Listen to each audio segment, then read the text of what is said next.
Welcome to my YouTube channel SP math classes में। तो आज यहाँ पे हम बात करने वाले हैं मौलिक अधिकार को लेकर के। जो है कि मौलिक अधिकार की अगर हम बात करें, जो हमें मौलिक अधिकार था उसमें 7 प्रकार के जो है कि मौलिक अधिकार दिए गए थे।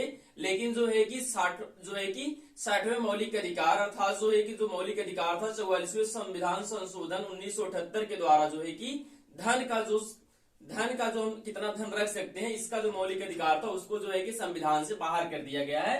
और वर्तमान समय में जो है कि 6 मौलिक अधिकार हमारे संविधान में शामिल किए गए हैं। तो पहला जो मौलिक अधिकार हमारा होता है समता या समानता का अधिकार होता है।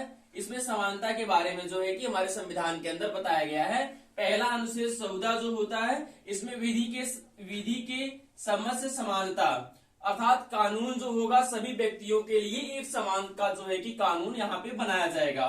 चाहे वो राजा हो या प्रजा हो, जिस तरह का व्यक्ति होगा उसके लिए सभी व्यक्तियों के लिए जो है कि समान तरह के जो है कि कानून यहाँ पे बनाए जाएंगे। चाहे राजा हो या प्रजा हो, राजा के लिए जो कानून का प्रावधान किया गया वही प्रजा के लिए भी जो है कि यहाँ पर किया गया है।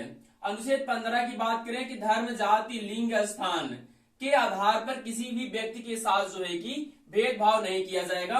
अर्थात किसी भी व्यक्ति को धर्म और जाति और लिंग और स्थान, जन्म स्थान के आधार पर जो है कि हम उस व्यक्ति का जो है कि शोषण नहीं कर सकते हैं। उसको एक जो है कि अनुच्छेद 15 के तहत जो है कि समानता का अधिकार दिया गया है।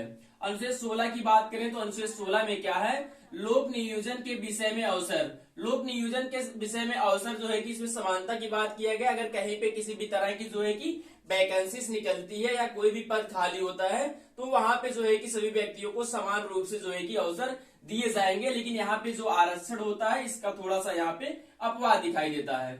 अनुच्छेद 17 की बात करें तो अप्रतिष्ठता का अंत। अप्रतिष्ठता का मतलब हुआ कि छुआछूत, हम किसी भी व्यक्ति के साथ छुआछूत की भावना को पैदा नहीं कर सकते हैं। तो यहाँ पे जो है कि छुआछूत संबंधित जो है कि किसी भी तरह से हम किसी को जो है कि प्रताड़ित नहीं कर सकते हैं। यहाँ पे समानता के अधिकार के अंदर इसको भी शामिल किया गया जो अनुच्छेद 17 के अंतर्गत आता है। अनुच्छेद 18 में उपधियों का अंत। किसी भी तरह के हमें किसी भी दूसरे देश से अगर कोई भी पुरस्कार प्राप्त करना है तो उसमें हमें बगैर राष्ट्रपति की अनुमति के जो है हम जो है कि बगैर राष्ट्रपति की अनुमति के जो है कि उस देश का पुरस्कार जो है या उपाधि जो है कि हम प्राप्त नहीं कर सकते हैं। अनुच्छेद 18 में दिया गया है। ये हमारा जो है कि 14 से लेकर के 18 तक का जो अनुच्छेद है इसमें जो है कि समानता या समता के अधिकार के बारे में बात किया गया है। इसके बाद आता है स्वतंत्रता का अधिकार। स्वतंत्रता का अधिकार जो है कि 19 से लेकर के 22 तक है। इसमें 19 में जो है कि हमें जो है कि 19 में जो है कि 6 तरह की स्वतंत्रता की बात की गई है। पहला जो है 19A में बोलने की स्वतंत्रता। हम जो है कि अपनी जो है कि विचार और अपनी भावना को जो है कि कहीं पर भी रख सकते हैं, लेकिन हमें उतना ही बोलने की स्वतंत्रता के बारे में कहा गया है जिससे कि किसी दूसरे व्यक्ति को हानि ना पहुंचे।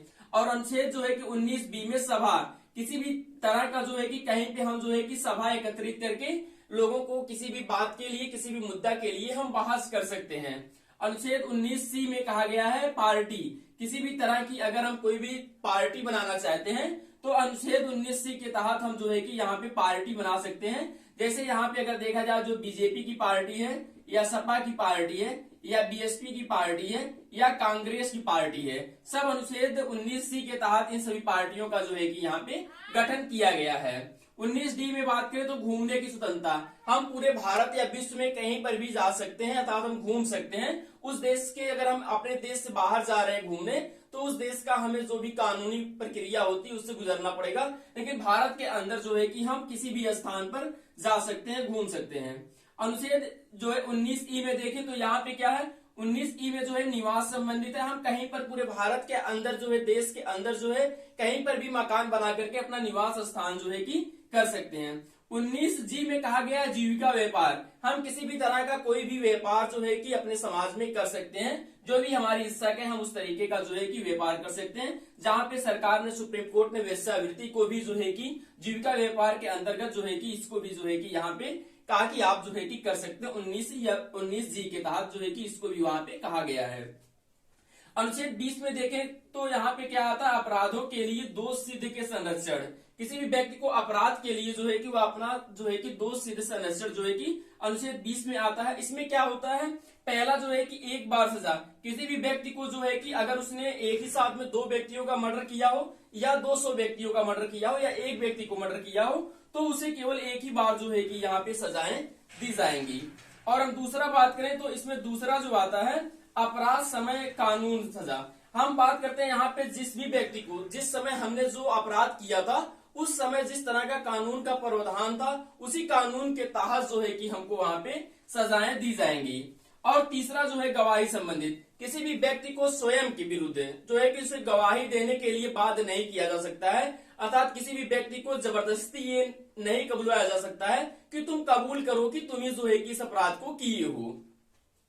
और उसके बाद आता है अनुच्छेद 21। अनुच्छेद 21 में जो है कि प्राण और दैहिक स्वतंत्रता का संरक्षण के बारे में बात किया गया है। इसके तहत जो है कि 21 अनुच्छेद 21 का में जो है कि 6 से 14 वर्ष की अनिवार्य शिक्षण जो है कि यहाँ पे किया गया। 6 से 14 वर्ष के सभी बच्चों के लिए जो है कि अनिवार्य शिक्षा की बात यहाँ पे किया गया है, जो है कि संविधान संशोधन 2002 के द्वारा जो है कि इसको यहाँ पे बनाया गया है।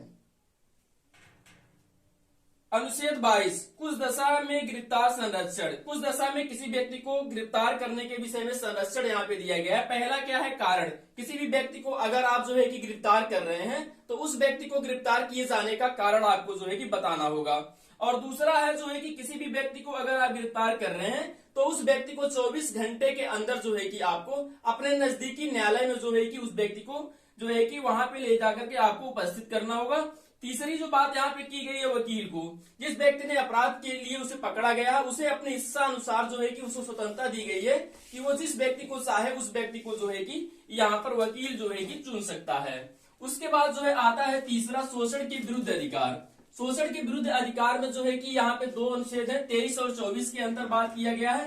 23 के अंदर जो है कि मानव का व्यापार, किसी भी व्यक्ति का जो है कि हम दास बना करके या उसको जो है कि क्रय विक्रय करके हम जो है कि उसका शोषण यहाँ पे के विरुद्ध अधिकार। शोषण के विरुद्ध अधिकार की अगर हम बात करें, यहाँ पे किसी भी व्यक्ति का जो शोषण होता है तो इसके तहत जो है कि 2 तरह की समानता की बात किया गया है। अनुच्छेद 23 जो होता है इसके तहत जो है कि मानव का व्यापार, किसी भी व्यक्ति का हम जो है कि क्रय और विक्रय नहीं कर सकते, अर्थात किसी भी व्यक्ति को हम किसी कार्य के लिए बाध्य नहीं कर सकते हैं कि आपको जो है कि इस काम को करना है। किसी व्यक्ति से हम जबरदस्ती किसी भी काम को जो है कि नहीं करवा सकते हैं। लेकिन दास प्रथा को हम जहां अंत की बात करते हैं, लेकिन अभी भी देश के अंदर यह चीज मौजूद है।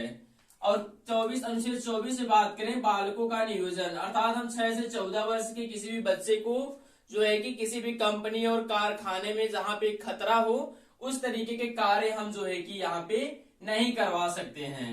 और आता है चौथा क्या है, धार्मिक स्वतंत्रता का अधिकार। इसके तहत जो है कि हमें धार्मिक स्वतंत्रताओं के बारे में बात किया गया है। अनुच्छेद 25 जो होता है किसी भी धर्म का मानना और प्रचार प्रसार करना।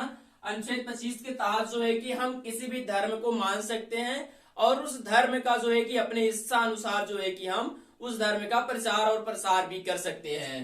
और अनुच्छेद 26 में अगर हम बात करें धार्मिक संस्थान, हम अपनी इच्छा अनुसार जो है कि अपने धार्मिक संस्थान जो है कि खोल सकते हैं, जैसे मदरसा बोर्ड हुआ, सरस्वती मंदिर हुए, इस तरह के जो भी शिक्षण संस्थानें चल रहे हैं धार्मिक संस्थान, तो हम इसके लिए जो है कि खोल सकते हैं।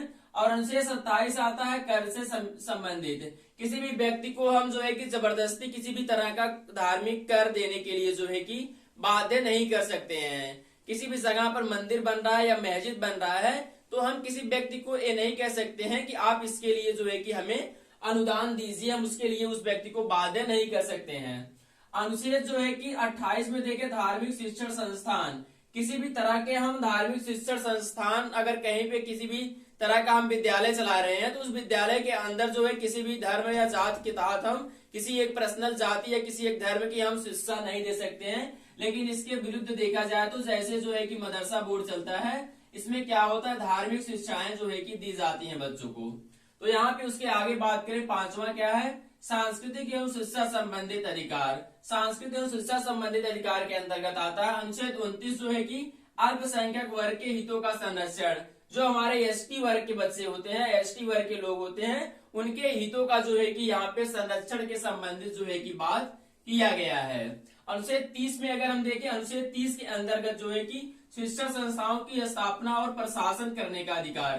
कोई भी व्यक्ति अगर शिक्षण संस्थान को स्थापित कर रहा है तो वह उसको अपने अनुसार जो है कि कर सकता है, और सरकार जो है कि उसको किसी भी तरह का जो अनुदान शिक्षण संस्थाओं को दिए जाते हैं उसके लिए जो है कि किसी भी तरह का भेदभाव नहीं करेगा। जिस भी तरह का हम जो है कि शिक्षण संस्थान खोल रहे हैं, सरकार को जो है कि उसके लिए जो है कि उसको अनुदान जो है कि देना पड़ेगा और वो अपने हिसाब से जो है कि शिक्षण संस्थान की स्थापना कर सकता है और उसमें अपने हिसाब से जो है कि प्रशासन करने का उसको अधिकार प्राप्त होता है। अनुच्छेद 32 की यहीं पर बात करें, अनुच्छेद 32 के अंतर्गत क्या होता है, संवैधानिक उपचारों का अधिकार। अगर हमें जो है कि 14 से लेकर के 32 तक के जो अनुच्छेद दिए गए हैं, हमें 14 से लेकर के 32 तक के जो मौलिक अधिकार दिए गए हैं, अगर किसी भी व्यक्ति के मौलिक अधिकारों का हनन होता है तो अनुच्छेद 32 के तहत वह व्यक्ति जो है कि सुप्रीम कोर्ट में जाकर के याचिका दायर कर सकता है कि मुझे जो है कि मेरे मौलिक अधिकारों से जो है कि वंचित किया जा रहा है। तो अनुच्छेद 32 क्या है, संवैधानिक उपचारों का अधिकार है। यहाँ पे जितने भी आपको अनुच्छेद कराए गए हैं सब आपके एग्जाम्स के लिए काफी ज्यादा इंपॉर्टेंट है।